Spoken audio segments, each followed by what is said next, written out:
weewaawo enyindo teziva bweru nga wambwa awulidde ey'amasavu ate amasavu si mugabano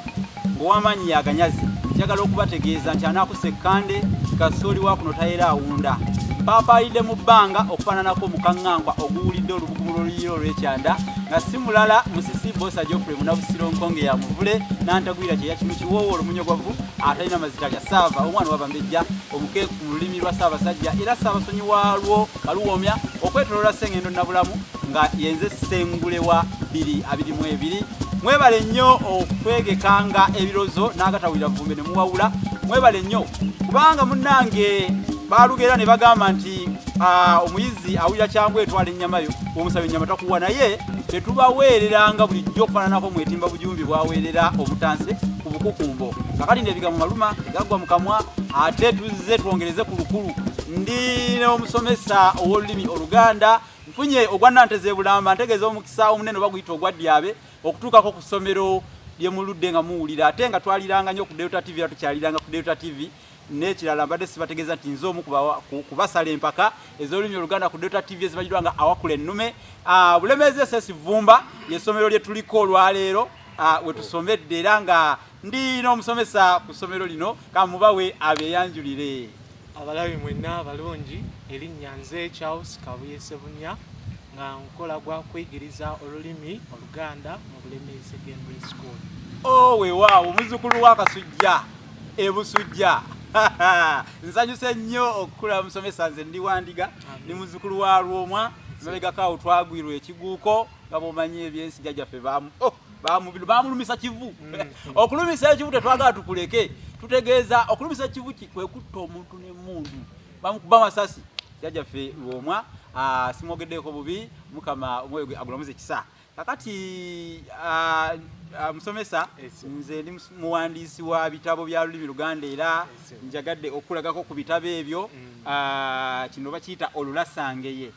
nga bw'omanyi ensi nga tenafuuka Buganda yayitibwanga Muwawa abantu abaalimu bali bayita abaggala abawawa oba abalasangeye bayogeranga olulimi Olulasangeye kale ekyanzigisaayo erinnya lino Olulasangeye ndituuma ekitabo kyange okulaga nti kyempandiseko kyadda era olulimi olwo oluli omulwadda ojja kusangamu ebigambo nga obugolima obugolima bwe bukamulali obutini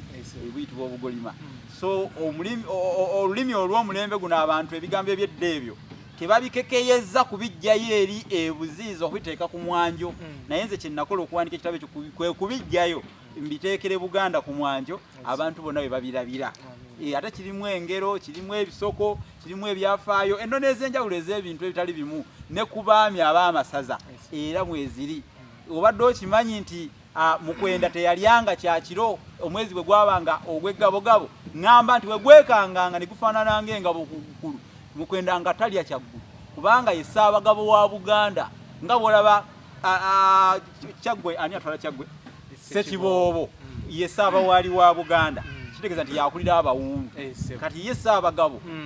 yakwatanga engabo ya Kabaka kale omwezi nga gwekanga ne gubanga engabo nga ekyekiro takiri abamu tebawula kyakiro na kyaggulo ekyekiro n'ekyeggulo byanjawulo ekyeggulo kiriibwa abantu bonna mu maka ekyekiro kiba ky'abakulu bokka kakati nno ako tukabaleseemu olwaleero kabeere nga kabasensera ng'olusensera welusensera enkokombo ekirabo ekirala kyenkwanjulira kiyitibwa olulimi Oluganda n'ebigunjiddwa ku mulembe Omutebi kati kino nalowooza ku bantu abaliddawo nga ffe tuvuddewo baligamba nti ffe abaliwo kati tetulina lulimi lwe twalabanga abantu lwe baalinga bakozesa kubanga lulimi naluwandiseeko olwedda bajjajjaffe lwe bano kati nempandiikayo olulimi olw'abantu ba bulijjo lwe bakozesa wano leero ku mulembe guno Omutebi n'ekituuma olulimi Oluganda n'ebigunjiddwa ku mulembe Omutebi kati nesikomaawe nempandiika kino kye bayita bassekabaka b'ensi Muwawa kyo kirimu bassekabaka bali ab'ensi ezaasooka tulina olwa Ssemakigiri ne tuba n'olwa Tonda olwa Ssemakigiri lulimu 2 mu aba abo ngo bakubye wali ne wabaawo 35 mu lwa Tonda era Bemba Musota ye yakomekereza olusoolo bali muno kati nesikomaawo bwe nawangula engule ya 222 n'empandiika kino ekiyitibwa effumbekero ly'ebisoko bya Ssengule 222 kirimu bisoko ebyolulimi Oluganda era nga kyendafuubanira kyensinga okuwaggirira kwe kulaba nti abantu ba Ssaabasajja bamanya olulimi lwabwe waliwo kituyita okulungira omuntu olusa ekisoko kiikyo okulungira omuntu olusa kitegeeza kumulimbalimba yatulungidde olusaawo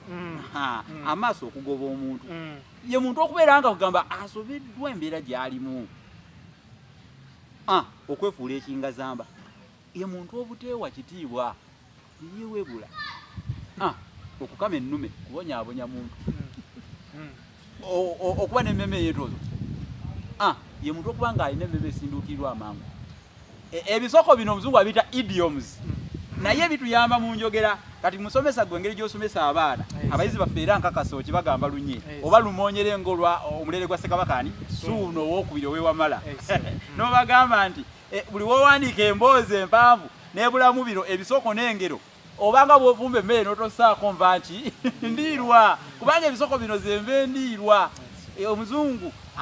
naye akimanyi nti ebisoko bitambuza emboozi n'enyuma kale bino ebisoko abaana bongera okubimanya waliwo okukulukuta omwoyo